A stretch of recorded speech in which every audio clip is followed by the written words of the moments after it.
Demain s'ouvre à Abidjan le séminaire gouvernemental annoncé par le président de la République. Il s'agira principalement de dresser les lignes directrices de l'action gouvernementale pour les 6 prochains mois.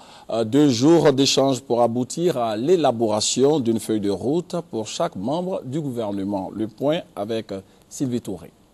Feuille blanc pour les uns, grand oral pour les autres. Test de passage pour d'autres encore.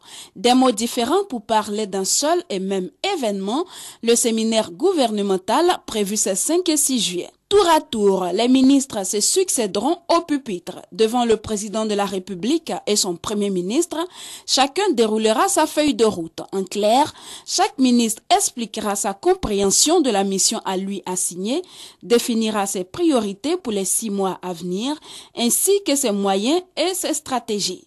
L'exposant répondra ensuite aux questions de l'auditoire, estimé à 80 participants. L'exercice est obligatoire pour les 35 ministres. Alassane Ouattara veut s'assurer qu'il n'a pas commis d'erreur de casting, que ses ministres savent exactement ce qu'il attend d'eux et qu'ils sont capables de lui donner satisfaction. Ce séminaire est en réalité un grand oral. Il va placer le président de la République et ses ministres sur la même longueur d'onde, au moins pour 6 mois. À l'issue de cette période, viendra la deuxième épreuve pour les membres du gouvernement, celle de l'évaluation. Ils se verront attribuer des notes en fonction du niveau de réalisation de la feuille de route qu'eux-mêmes auront présentée au séminaire. C'est tout l'intérêt de ce premier séminaire gouvernemental, un événement inédit qui lève un coin de voile sur le style managérial du président de la République. Alassane Ouattara a opté pour la gestion par objectif et pour la culture de l'excellence.